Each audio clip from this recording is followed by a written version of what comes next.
Well, welcome back to our YouTube channel. It's been a while, I think 7 months since the last episode. Reason why, just decided to take a break.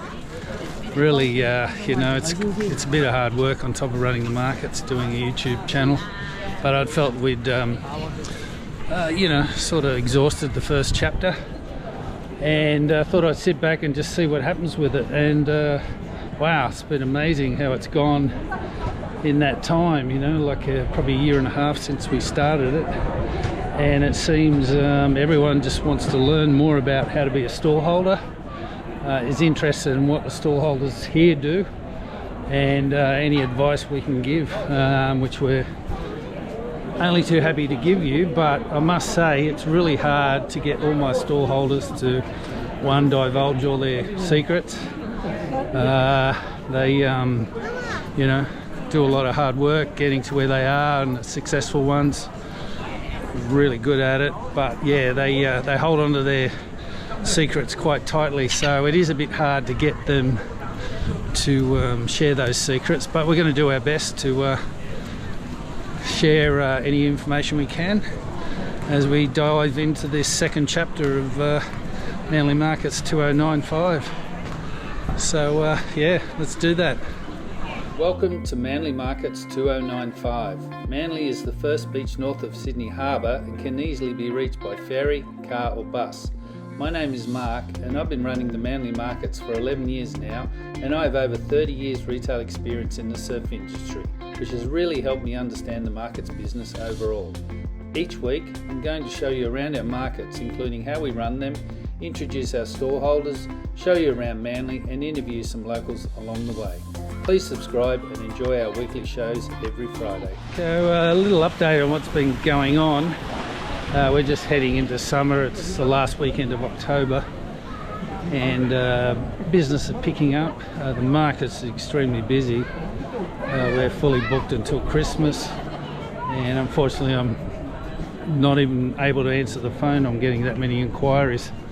But it's great, it means the market's full, it's healthy. We keep the variety there.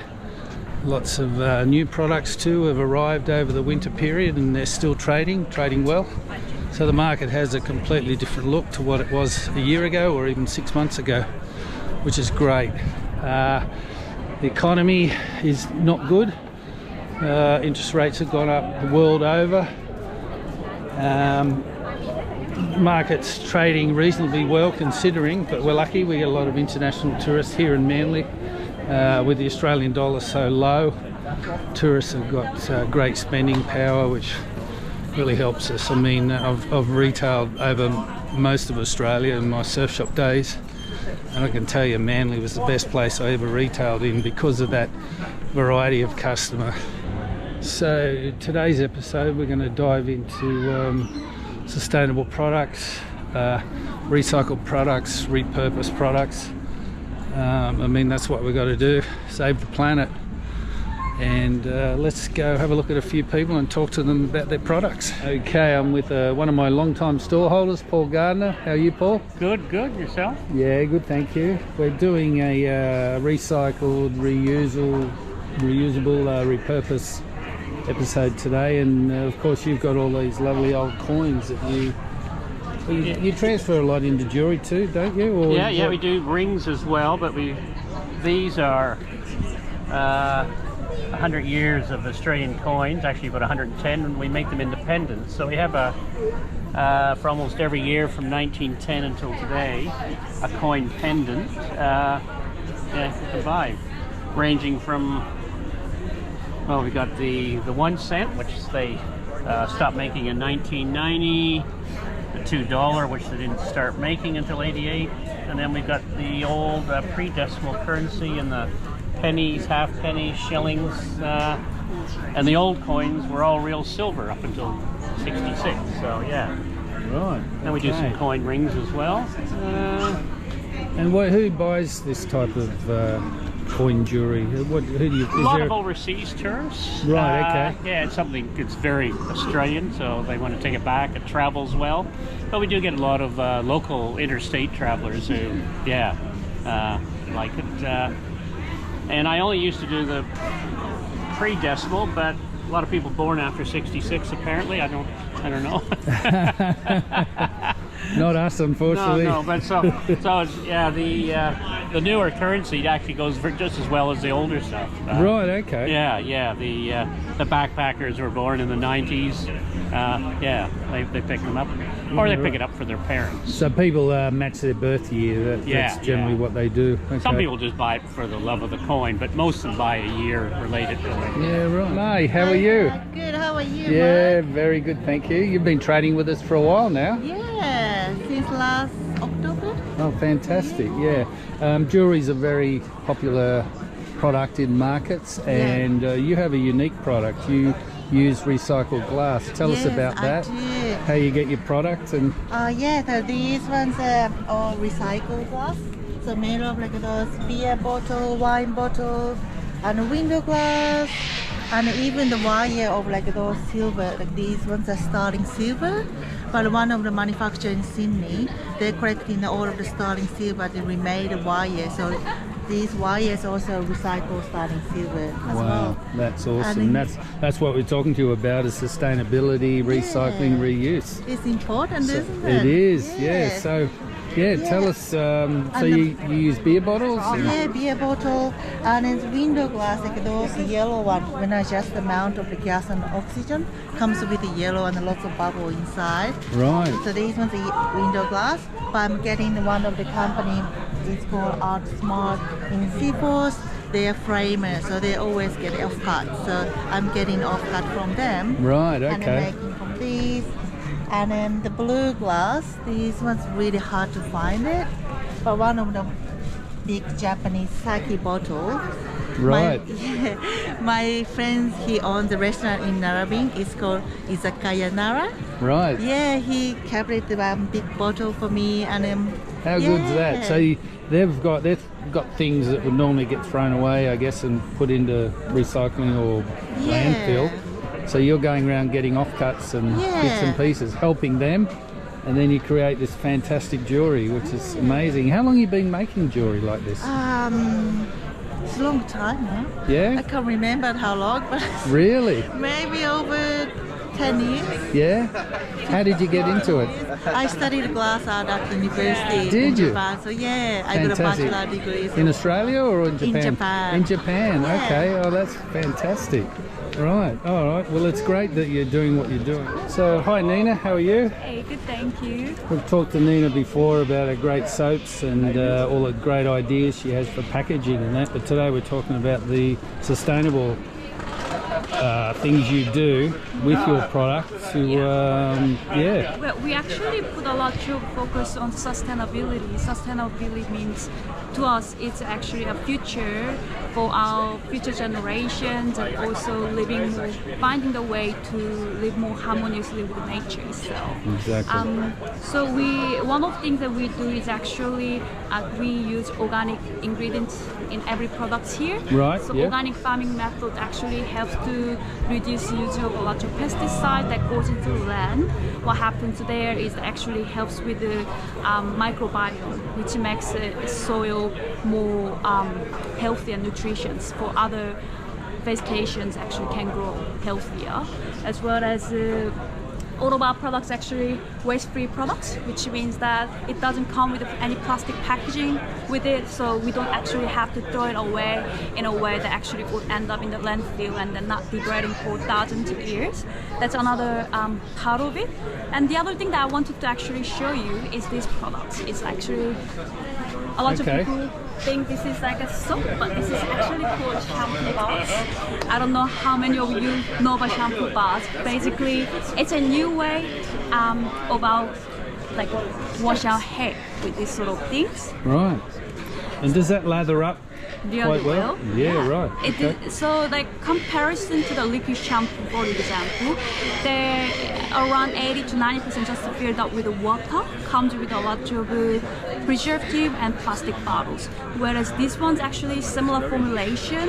We actually use more organic based cleanser, very gentle for your hair and a lot of really quickly, but it's actually equivalent to 1 liter of liquid shampoo, which actually saves around 3 to 5 bottles that end up in the landfill.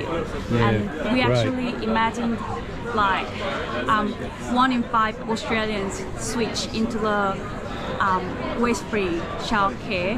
We can actually save 134 million bottles of plastic bottles that end up in the landfill. Wow, that's fantastic. That's what we like to hear. Yeah. And your packaging too, you do the same approach? Yes, so we actually usually wax the paper, which you can actually dispose in your recycle bin, and also only use FSC certified paper, which is actually coming from sustainable forest, so that it actually doesn't damage the forest itself. That's great. And some of our products actually come with a little, instead of using any other plastic things, we actually use a little paper fastener to hold the products together. Wow. So you can reuse this sort of stuff when you need to use it for your little project as well. So That's great. I mean, every time I visit your stand, you're always doing something new and trying harder every time. I mean, this display's all new. These guys are fantastic. I mean, if you want to come and learn how to do a market, I suggest you come to this stand.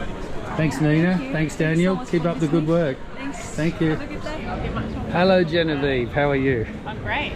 So amazing. You've got upcycled coffee pods. I do, yeah, You told me a little story this morning. Can you just repeat that for us, please? How it about all started. Yeah. Well, my children had a recycling project in lockdown, and so I had a big bag of things that they could recycle, and they ignored the coffee pods. So I emptied out the coffee pods and put the coffee on the garden, and then had all of these leftover aluminium pods. Like we all have, yes. And what do you do with them? They're quite malleable, It's amazing. and if you squash them, they squash down flat, and they give me a really nice base to put all of my artwork and designs onto. I mean, the colours and everything are fantastic. Did you have to develop the process So to do much this? trial and error. Was there? These look like lovely decorations, but they're actually all of my trial and errors. Like I made. Well, so that's many good. So there's no wastage here. we don't waste anything at Bud. Fantastic. And you got a never-ending supply of stock too, I believe. I have a lot Which of is raw great. materials. Yeah. And what do you think of her product? I just think they're amazing, and I hope that you come back again because I will be buying some. I don't know this lady, by the way. This is not a No, this is not a setup. I not a just think setup, but it is it's fantastic, isn't it? because they're light, and I hate heavy earrings, and they're so They nice are to sit. super light. I really love them. There you so go. you will come back, won't you? Because I don't want to buy any today. I'll be back if you'll have me. I'll be back. Of course. And with Harry here again today. How are you, Harry? Very good, real, always well. Always There well. you are, mate. Mr. Positive. You want to run a good store, be as positive as Harry. He's great. He's always in a good mood, which is part and parcel. Just tell us a little bit about your product and how it works in the sustainable world. Yeah, the one thing we noticed from day one was it's so easy to say that you want to be sustainable, but it's so hard to do. And we really made a concerted effort to really focus on how do we make that step into being sustainable. We've always said to everyone that's come by, we're on that journey, and the journey is going to be so long. And we've just put goals in place to say, what are we going to do by when? So we just take it by year. So by 2025, we want everything to be either recycled or organic. And then we want by 2028, everything to be half and half. So we've started a new initiative called Wolf Bear Rewild. And Rewild is something that, because we've been selling since 2018, we'll take anything back from anyone who's ever bought from us before. We'll give them 25% back from what they initially bought, so they can buy anything else that they want from Collective. And then with Rewild, we've noticed that we can repair a lot of gear that shouldn't be thrown away, and then we'll sell that at half price. So we're keeping things in the loop, and we're being responsible from the start on what we produce. And on top of that, we also realise that there's enough cotton knocking about for us to use. Yeah. So we want to be recycled, fully recycled by 2030. So we don't want to be using any new cotton, whether it's organic or not. We just want to use cotton that's already out there and reuse it into what we're creating as new gear. Oh, that's fantastic to hear. Yeah. Yeah. Yeah. For sure. And I think a lot of people would ask who, you know, obviously a lot of people watch this channel that want to get into stalls, and a lot of people choose clothing. It's you know, we all wear it, it's very popular. Cost wise, I'm sure everyone goes, nah, I'll just get the price down as low as possible. But I think today the consumer's looking for your type of product, aren't they? Where it's, you know, you're doing a good thing and they feel good about wearing your product. I think so. I think there's definitely a massive change from... I think it's similar to Keep Cups. When Keep Cups first came in, you would have the mentality of, why would I spend $40 on a cup where I can buy a coffee and use that cup? And that whole... I think the mentality has shifted. I think clothing has seen that change significantly, especially since we've been in business, because it isn't about, you know, how many uses you can get out of something now. It isn't about single use, and we're all about, you could buy a t-shirt, you could buy 5 t-shirts for the price of one of ours, but you'll use one of ours 5 times longer than the t-shirts that you buy. And that's our whole jam. Like, and we'll protect it until like, we appreciate that step in moving towards the right direction, which is why we have lifetime guarantees, and we sort of say, hey, anything goes wrong, we're always going to be here, and keeping that communication loop super open. But yeah, I do think there's a massive change, and it's exciting to be in the thick of it. Yeah, fantastic. Good on you, Harry. I love your work. Appreciate you. Thank you. So there you have it. Sustainability is alive and well in our market. I hope it is going well in your market too. I want to thank all the people who have been writing to me with ideas from all over the world too, which is amazing. Keep your ideas coming. If there's something you really want to see me show you at a market, please let me know, and I'll certainly look at doing that for you. Anyway, thanks a lot for watching, and we'll see you next week.